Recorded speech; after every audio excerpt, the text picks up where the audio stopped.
It's June 1381, and a crowd of over 50,000 angry peasants is marching toward London. They're armed with whatever they can find: pitchforks, scythes, clubs. Their leader? A man named Wat Tyler. Their target? The English crown. But what drove these ordinary people, who had endured generations of oppression, to rise up and face the might of England's monarchy and nobility? Was it simply high taxes?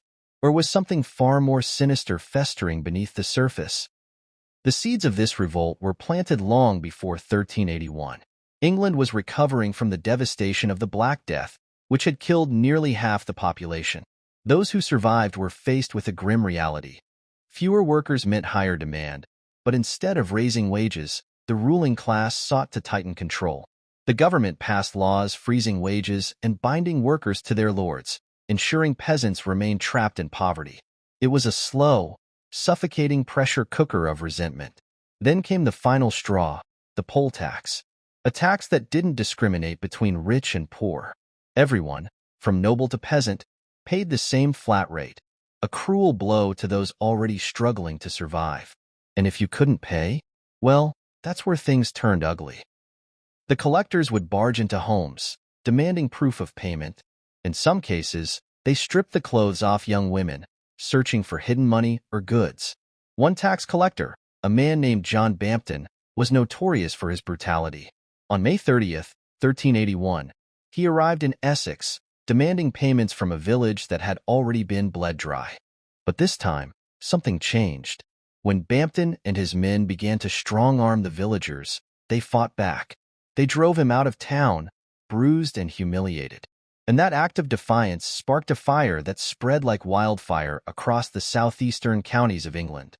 And at the heart of this growing rebellion stood Wat Tyler, a man whose origins are shrouded in mystery.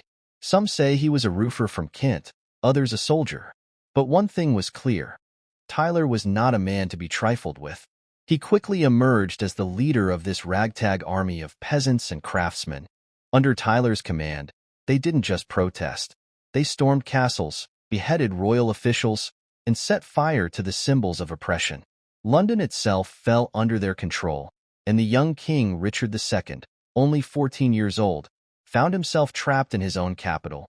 The ruling class was terrified.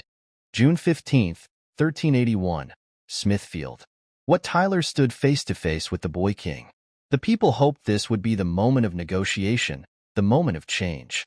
Tyler, full of confidence, demanded an end to serfdom and the poll tax. He called for a society where all men were free and equal.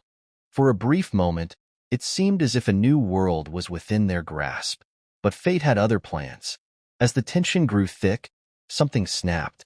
Accounts differ on what exactly happened next, whether it was a misunderstanding, an insult, or a trap. Suddenly, the Lord Mayor of London, William Walworth, lunged at Tyler and struck him down. Tyler's death was swift and brutal. Without their leader, the peasant army hesitated. And in that moment of uncertainty, Richard stepped forward, playing the role of the savior. He promised the rebels everything they wanted: freedom, justice, mercy. Trusting their king, the crowds dispersed. But those promises? They were lies. Within days, Richard unleashed his forces upon the rebels. Thousands were hunted down and executed. The dreams of freedom that Wat Tyler had ignited were crushed beneath the iron heel of royal power. Yet, Wat Tyler's revolt was not in vain. It sent a clear message to the ruling elite. The people would not be endlessly subjugated. Though the rebellion failed, it sowed the seeds of future revolts and ultimately led to a gradual dismantling of the harshest feudal laws. The story of Wat Tyler is a reminder that history is not only shaped by kings and nobles, but by the collective will of ordinary people. In 1381, for a brief and terrifying moment, the people took power into their own hands. And even in failure, they forced the rulers of England to reconsider their grip on society. So, was Wat Tyler's revolt a failure?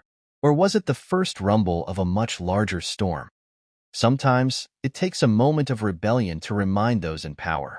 No crown is ever truly safe when the people rise.